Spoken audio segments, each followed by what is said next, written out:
चलो गाय को चारा तो डाल दिया मैंने, अब जल्दी से आंगन की सफाई कर देती हूँ। घर साफ रहेगा तो माँ जी भी खुश रहेंगी।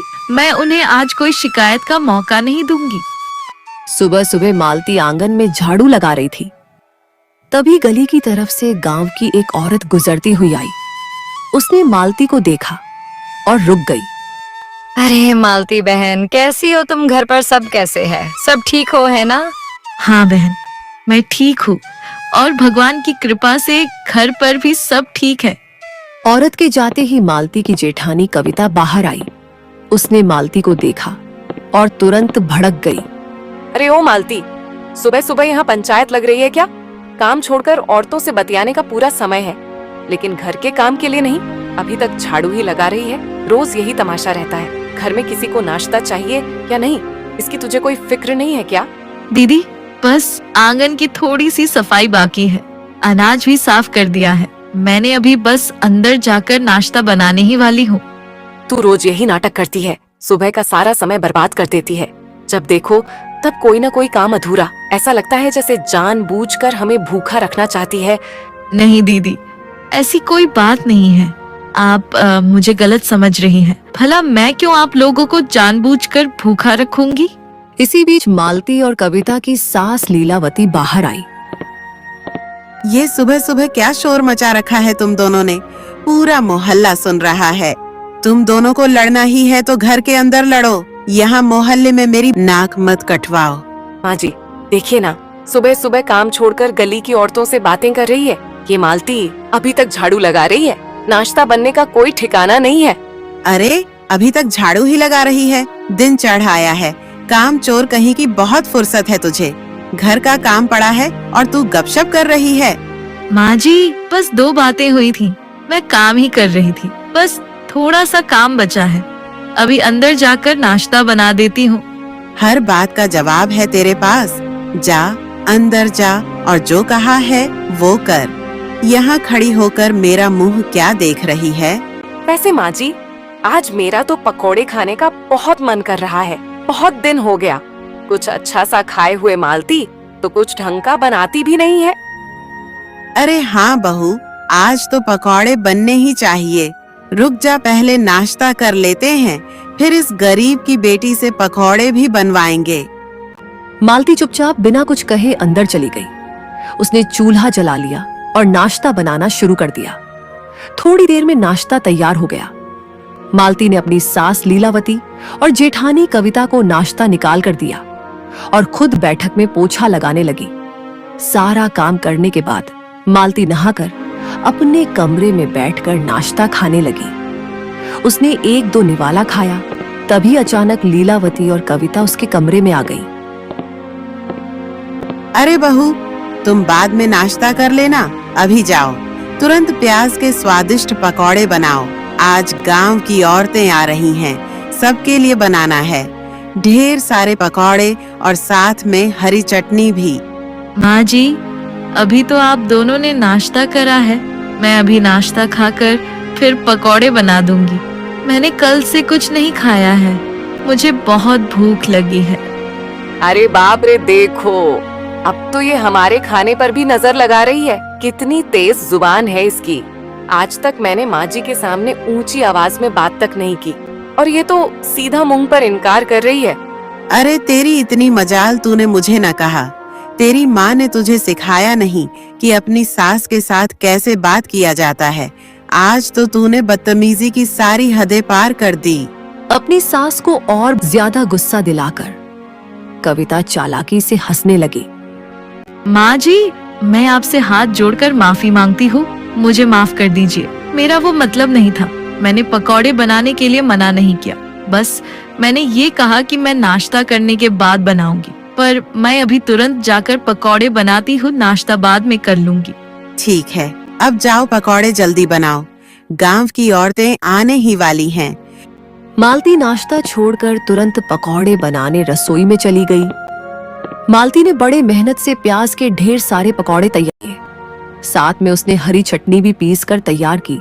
उसने गर्म गर्म पकौड़े थाली में सजाए और फिर बैठक में लेकर गई। गांव की औरतों के साथ लीलावती और कविता भी बैठकर गर्मा गर्म पकौड़े और चटनी खाने लगे।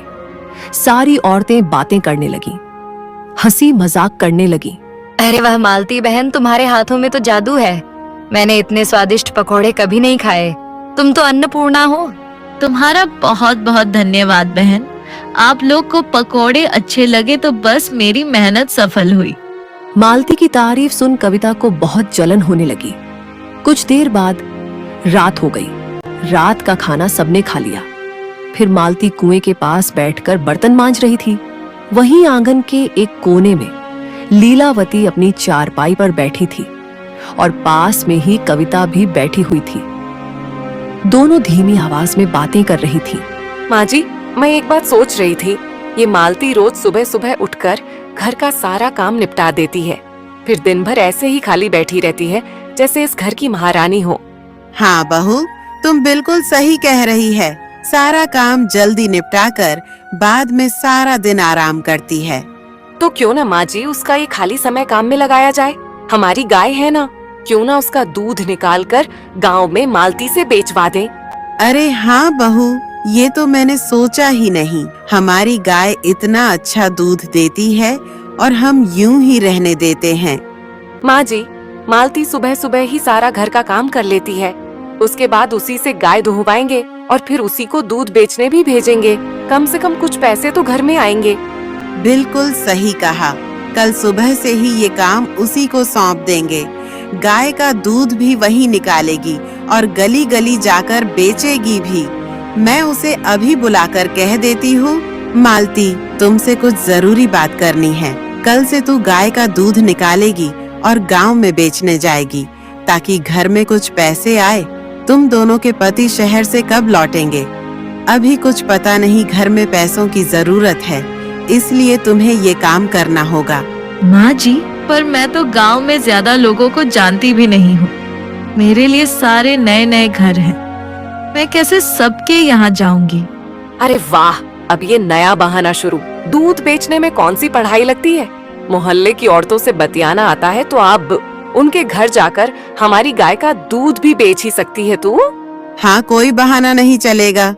तो ठीक है बहू, तुम कल सवेरे घर का सारा काम निपटाकर गाय का दूध निकालकर बेचने जाना। ठीक है माँ जी, जैसा आप कहें। मैं कल से इस नए काम की शुरुआत करूंगी। हे भगवान, मैंने माँ जी को हाँ तो कह दिया है, पर मुझे थोड़ा डर भी लग रहा है। पता नहीं क्या लिखा है मेरी किस्मत में। अब जल्दी सो जाती हूँ, सुबह जल्दी उठकर सारा काम निपटाना पड़ेगा।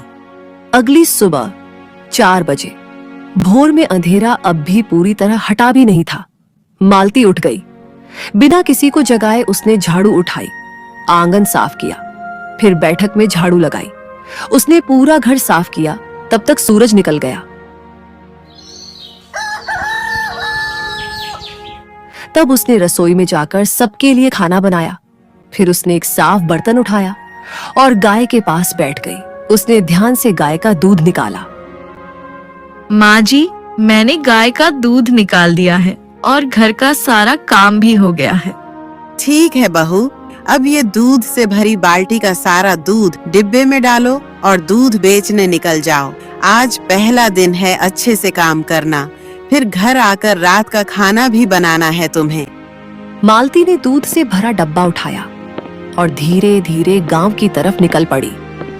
उसके कदमों में डर भी था और उम्मीद भी। भगवान, आप मेरी मदद करना।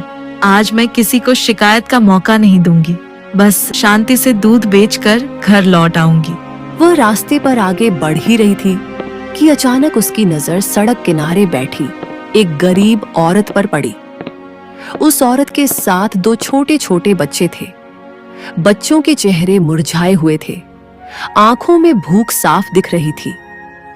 बहन, भगवान के लिए कुछ खाने को दे दो। मेरे बच्चे भूखे हैं। मैं बहुत गरीब हूँ। मैं लोगों के घर झाड़ू पूछा करती हूँ, फिर भी पेट भरने के लिए 2 वक्त की रोटी नहीं मिल पाती। औरत और उसके बच्चों की हालत देखकर मालती को दया आ गई। वह अपने मन में कहती है, दूध बेचकर पैसे तो मिल जाएंगे, लेकिन इन बच्चों को मैं भूखा नहीं देख सकती हूँ। थोड़ा दूध इन्हें दे देती हूँ। उसने डब्बे से दूध निकालकर एक घड़े में डालकर उस औरत को दे दिया। बहन, मेरे पास अभी कुछ खाने को तो नहीं है, पर तुम ये दूध रख लो, अपने बच्चों को पिला देना, उनका थोड़ा बहुत पेट तो भर ही जाएगा। बहन, भगवान तुम्हारा भला करे। तुम्हारे दिए इस दूध से आज मेरे बच्चों का पेट भर जाएगा। तुम्हारा बहुत बहुत धन्यवाद। यह सुनकर मालती के चेहरे पर मुस्कान आ गई। फिर वह वहां से आगे निकल गई। थोड़ी देर में मालती ने कुछ घरों में जाकर दूध बेचा। देखते ही देखते शाम हो गई, अंधेरा छाने लगा। मालती घर लौटी। उसके चेहरे पर थकान थी, फिर भी वह चुपचाप घर के काम में लग गई। अगले दिन फिर सुबह हुई। मालती ने उठकर गाय का दूध निकाला, घर का सारा काम किया। थोड़ी देर में दूध लेकर फिर गांव की तरफ निकल पड़ी। बहन, बहुत ही स्वादिष्ट दूध है तुम्हारी गाय का। इतना अच्छा और स्वादिष्ट दूध गांव में किसी गाय का नहीं है। हाँ बहन, हमारी गाय का दूध बहुत स्वादिष्ट है। तुम्हारा बहुत बहुत धन्यवाद। इतना कहकर मालती आगे निकल गई। उसे फिर वही गरीब औरत दिखी। उन्हें देखकर मालती को फिर दया आ गई। वह अपने मन में कहती है, मैं इन बच्चों को थोड़ा दूध तो दे ही सकती हूँ। अब मैं रोज आकर इन्हें थोड़ा दूध मुफ्त में दे दूंगी। इतना सोचकर मालती ने फिर से मुफ्त में थोड़ा दूध उस औरत को दे दिया। मालती ने फिर कुछ घरों में दूध बेचा। थोड़ी देर में आगे चलते हुए उसे रास्ते में एक बूढ़े बाबा मिले। बाबा सड़क पर नीचे बैठे थे, बहुत कमजोर लग रहे थे। मालती उसके पास गई। बेटी, कुछ खाने को दे दो। 2 दिन से मैंने कुछ नहीं खाया। मुझे बहुत भूख लगी है। मालती ने एक बर्तन निकाला, उसमें दूध डाला और बाबा को दे दिया। ऐसे ही दिन बीतते गए। रोज सुबह मालती दूध लेकर निकलती, 1-2 घरों में दूध बेचती, फिर उस गरीब औरत के बच्चों को मुफ्त में दूध देती। और उसके बाद रास्ते में कभी कोई भूखा उसे मिल जाता और हर बार उसका दिल पसीज जाता। उसकी दयालुता के कारण आधा से ज्यादा दूध रोज मुफ्त में किसी न किसी को मिल जाता था।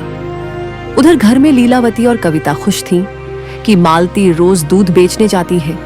उन्हें यह अंदाजा भी नहीं था कि मालती की अच्छाई धीरे धीरे कर्म की कहानी लिख रही है। देखते ही देखते पूरा 1 महीना बीत गया। एक दिन दोपहर को गांव की एक औरत लीलावती के आंगन में आकर बोली, अरे वाह काकी, आपकी बहू तो कमाल कर रही है। रोज डब्बा उठाकर पूरे गांव में दूध बेचती है। सुना है अच्छे पैसे कमा रही है। आपकी गाय का दूध भी बड़ा मीठा है। अरे हाँ, हमारी गाय का दूध तो है ही बढ़िया।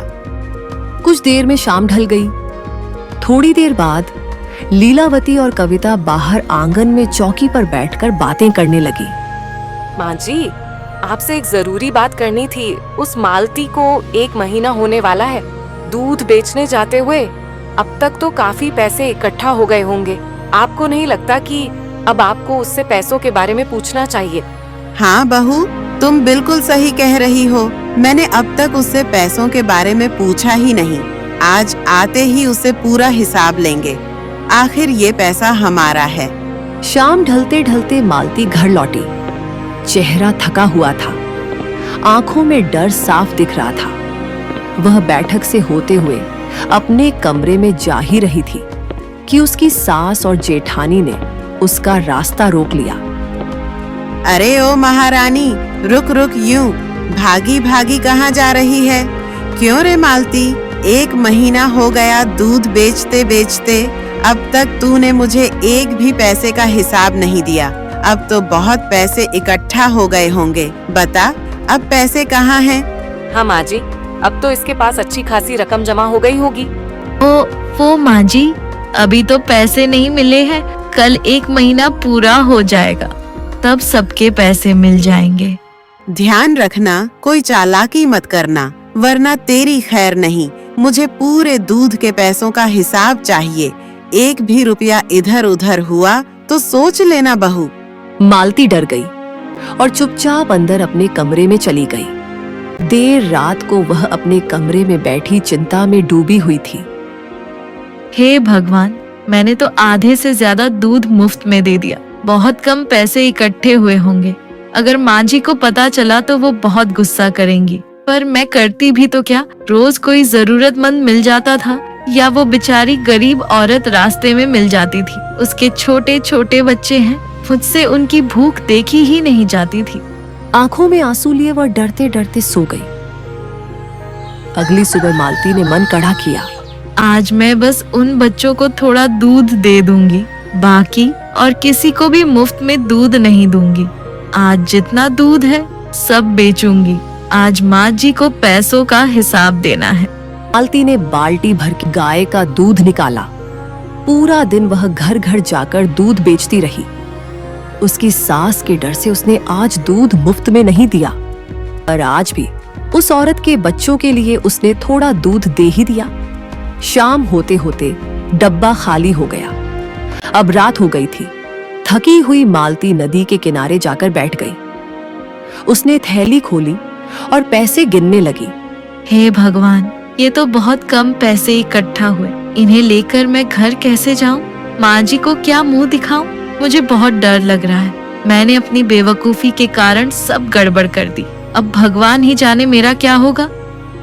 इधर मालती चिंता में बैठी थी और उधर घर में लीलावती और कविता बेचैन थीं। हाँ जी, इतनी रात हो गई पर वो मालती अभी तक घर नहीं आई। आखिर वो इतनी देर तक क्या कर रही है? रोज तो उसे इतनी देरी नहीं होती थी, फिर आज क्यों? आज तो पूरे महीने के पैसे मिलने वाले थे। पता नहीं क्यों वो अभी तक घर नहीं आई है। कहीं वो पैसे लेकर भाग तो नहीं गई। मुझे भी यही लग रहा है। पैसे देखकर उसकी नीयत खराब हो गई होगी। आने दो उसे, आज तो हम उसे छोड़ेंगे नहीं। बस एक बार वो घर तो आ जाए। लीलावती और कविता बहुत गुस्से में मालती का इंतजार कर रहे थे और दूसरी तरफ नदी किनारे बैठी मालती का दिल डर से कांप रहा था। रात बहुत ज्यादा हो चुकी थी। मालती नदी के किनारे बैठी सिसक सिसक कर रो रही थी। हे भगवान, मैंने किसी का बुरा नहीं चाहा, फिर मेरे साथ ही ऐसा क्यों हो रहा है? मैंने तो सोचा ही नहीं था कि रोज आधा दूध मुफ्त में बांटने से मुनाफे के पैसे इतने कम हो जाएंगे। मालती जोर जोर से रो रही थी। तभी अचानक नदी के पानी में हलचल हुई। मालती डरकर खड़ी हो गई। अचानक नदी के अंदर से एक सुंदर जलपरी बाहर आई। उसने चमकदार सुनहरे वस्त्र पहने थे। उसे देखकर मालती की सांस अटक गई। अरे आप कौन हो? क्या आप जलपरी हो? आप यहाँ कैसे आई? हे भगवान, ये क्या हो रहा है? डरो मत मालती, मैं जलपरी हूँ। मैं कोई बुरी शक्ति नहीं हूँ। मैं तो तुम्हारी मदद करने आई हूँ। तुम यहाँ बैठकर बहुत देर से रो रही हो, इसलिए तुम्हारी आवाज सुनकर मुझे आना ही पड़ा। मेरी मदद? पर आप मेरी मदद कैसे कर सकती हो? मालती, तुम बहुत दयावान हो। तुम्हारे अच्छे कर्मों की गूंज नदी तक पहुंची है। मैं जानती हूँ तुम रोज कैसे भूखों की मदद करती हो, कैसे अपने दुख से ज्यादा दूसरों का दुख समझती हो। नहीं, मैं बिल्कुल भी अच्छी नहीं हूँ। मैं तो बहुत बेवकूफ औरत हूँ। अगर मैं अच्छी होती तो मेरी जिंदगी में इतना दर्द क्यों है? मालती, पहले तुम मुझे बताओ, तुम इतनी परेशान क्यों हो? अपने मन का बोझ हल्का करो। मेरी सास और मेरी जेठानी ने मुझे गाय का दूध बेचने भेजा, पर रोज रास्ते में कोई भूखा बच्चा मिल जाता, कोई बूढ़ा सहारे के लिए हाथ फैला देता। मुझसे मना नहीं किया जाता था। इसे ही दिन बीतते गए। मैं रोज आधा दूध मुफ्त में देकर आ जाती थी। अब 1 महीना हो गया है। आज मेरी सास और जेठानी मुझसे पैसे मांगने वाले थे और मेरे पास बहुत कम पैसे ही इकट्ठा हो पाए हैं। अब मुझे समझ नहीं आ रहा है मैं क्या करूं? मालती, तुमने जो किया वो बिल्कुल भी गलत नहीं था। ये सब तुमसे ईश्वर ने करवाया है। उन्होंने तुम्हारे हाथों से रोज जरूरतमंद लोगों की मदद करवाई, क्योंकि तुम दयावान हो, साफ दिल की हो। तुम्हारे दिल में दूसरों के लिए दया है। जलपरी ने अपने हाथों से एक मटका भरकर पानी निकाला और मटका मालती की तरफ बढ़ाते हुए बोली, मालती, अब तुम्हें डरने की कोई जरूरत नहीं है। ये पानी मेरे हाथों से भरा हुआ है। तुम इसे अपने घर ले जाना और जहाँ तुम पैसे रखती हो वहीं इस मटके को रख देना। फिर इसे अगली सुबह देखना। कल जब तुम्हारी सास तुमसे पैसों का हिसाब मांगेगी तो वो तुम्हें नहीं डांटेगी। पर इस पानी से क्या होगा? सिर्फ पानी रखने से सब कैसे ठीक हो जाएगा? मालती, जो होगा वो तुम्हारे ही हित में होगा। और याद रखना, कल जो भी तुम्हें मिलेगा वो तुम्हारी मर्जी के बिना उसे कोई छू भी नहीं पाएगा। आपका बहुत बहुत धन्यवाद। मुझे आप पर पूरा विश्वास है। आज आपने मुझे नई उम्मीद दी है। अब जाओ मालती, अपने घर जाओ। कल का सूरज तुम्हारे लिए नया सवेरा लाएगा। मालती चुपचाप घर आई। वह अंदर गई तो देखा उसकी सास और जेठानी इंतजार करते करते सो गई।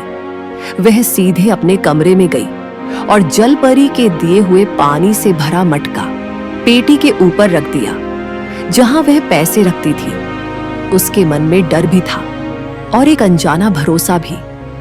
जलपरी में कहा था कि ये पानी पैसों की जगह पर रखना, इसलिए मैंने इसे यहाँ रख दिया है।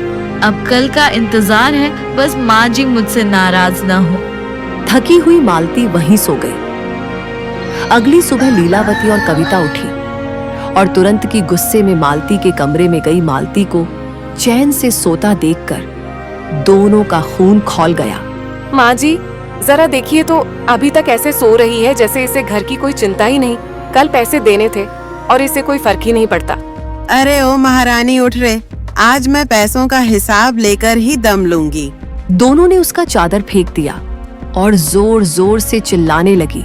मालती घबराकर उठ बैठी। उसकी आंखों में डर साफ दिख रहा था। क्यों रे, हमारी नींद उड़ा के तू अभी तक चैन से सो रही है? मेरे पैसे कहाँ हैं? जल्दी बता। मुझे माफ कर दीजिए माँ जी, कल घर आने में देरी हो गई। वो पैसे वहाँ उस पेटी में रखे हैं। लीलावती और कविता तेजी से पेटी खोली। जैसे ही पेटी खुली, अंदर का नजारा देखकर तीनों सन्न रह गईं।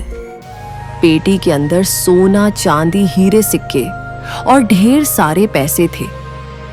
हे भगवान, इतना सारा सोना, चांदी, हीरे, अरे वाह, ये सब मेरा है। वाह रे मेरी मालती बहू, तुमने तो कमाल कर दिया। बाप रे, मैंने इतना धन अपनी जिंदगी में कभी नहीं देखा। पर माँ जी, ये कैसे हो सकता है? पक्का इसने चोरी की है, क्योंकि दूध बेचने से इतना पैसा मिलना नामुमकिन है। बात तो सही है तुम्हारी। अरे ओ मालती, सच सच बता, इतना पैसा दूध बेचकर तो नहीं आ सकता। कहीं तूने सच में चोरी तो नहीं की? माँ जी, इसकी शक्ल तो देखिए, इसके चेहरे का रंग बदल गया है। पक्का इसने कुछ तो किया है। माँ जी, मैंने चोरी नहीं की। मैं रोज दूध बेचने जाती थी, लेकिन रास्ते में एक गरीब औरत रोज मुझे दिखती थी। उसके 2 छोटे छोटे बच्चे थे।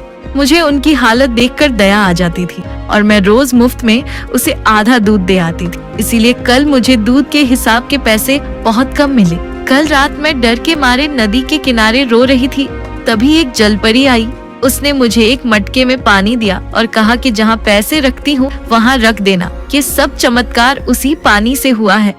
माँ जी, अगर जलपरी मालती को मटका दे सकती है तो हमें क्यों नहीं? चलो ना माँ जी, हम भी चलते हैं। सही कह रही हो तुम। अब हम भी नदी के किनारे चलेंगे, रोएंगे, गिड़गिड़ाएंगे, फिर जलपरी हमें भी मटका दे ही देगी। उसी समय तुरंत लीलावती और कविता से नदी के किनारे पहुंची और वहां बैठकर रोने का नाटक करने लगी। वहीं दूसरी तरफ मालती फिर उस गरीब औरत के पास पहुंची। बहन, ये पैसे मैं तुम्हारे लिए लाई हूँ। तुम अब अपने बच्चों को एक नई जिंदगी देना। इन पैसों से एक नई शुरुआत करना और अब से तुम भीख नहीं मांगना, मेहनत करके अपना जीवन चलाना। आपका बहुत बहुत धन्यवाद बहन। आपने मुझ जैसी गरीब को सहारा दिया। भगवान आपको हमेशा खुश रखे। अब से मैं कभी भीख नहीं मांगूंगी, मेहनत करके खाऊंगी। हाय भगवान, हम कितने गरीब हैं। हमारा तो कोई सहारा ही नहीं। हाँ, हमारे पास कुछ भी नहीं है। अगर कोई हमारी मदद कर दे तो बहुत अच्छा होगा। तभी नदी के पानी में हलचल हुई और जलपरी बाहर आई। तुम दोनों कौन हो और क्यों रो रही हो?